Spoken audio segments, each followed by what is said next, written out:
First and Second Chronicles. What do we do with these very large books? Well, we might be tempted to skip them because it seems like they're just repeats from 1 Samuel, 2 Samuel, 1 Kings, 2 Kings. Why just reread what we've already read before? Well, on the one hand, that is true. You do have some of the same content in Chronicles as we do in Samuel and in Kings. But on the other hand, the purpose, the arrangement, the dating, and the theology of Chronicles are very different and very unique.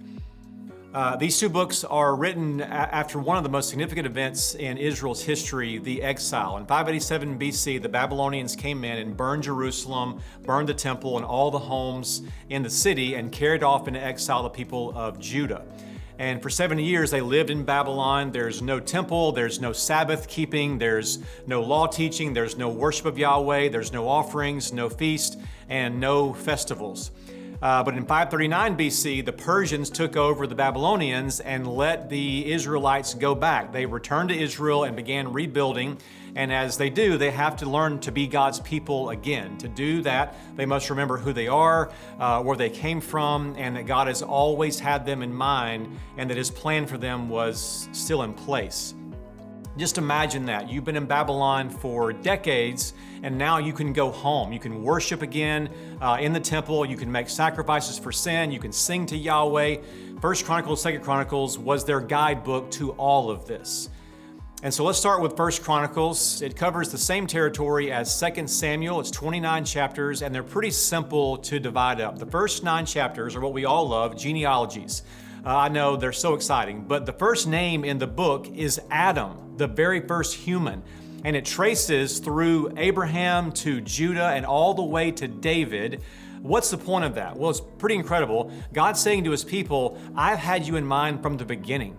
When God made Adam, He had Israel in mind. What an amazing thing that is.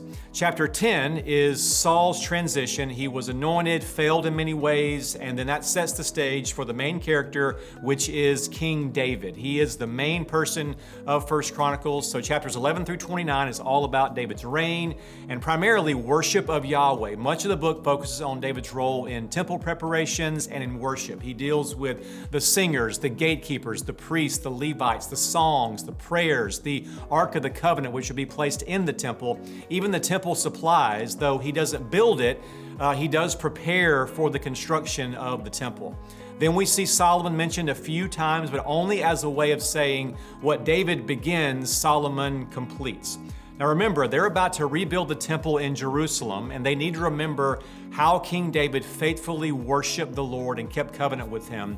The book ends with the death of David and Solomon on the throne.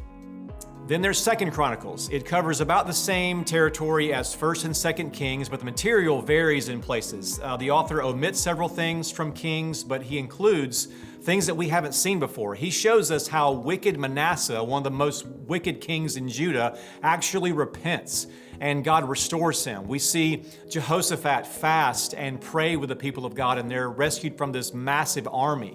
And so we have some new material that we don't have in other places.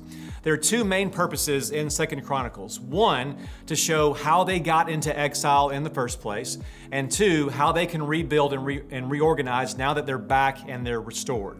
There are 36 chapters in this book. It's huge. The first 9 chapters deal with Solomon and all of his wealth and wisdom, how he built and dedicated the temple. Chapters 10 through 36 covers all the kings of Judah and how most of them were corrupt and turned from the Lord. Some repented, but most were in fact bad kings. Hezekiah, Josiah are the bright spots that we see there, but most of them turned to idols, and God sends them into exile. We read this sobering passage at the end of the book. But they kept mocking the messengers of God, despising His words and scoffing at His prophets until the wrath of the Lord rose against His people until there was no remedy.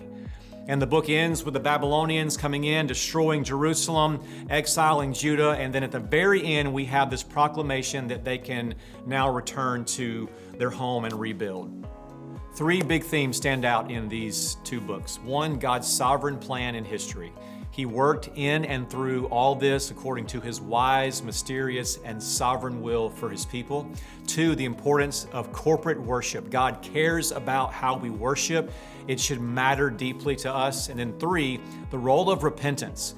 God honors the slightest amount of turning toward Him and does great things when His people do. So read the Chronicles. They're large books, but I promise you they will refresh you and increase your faith.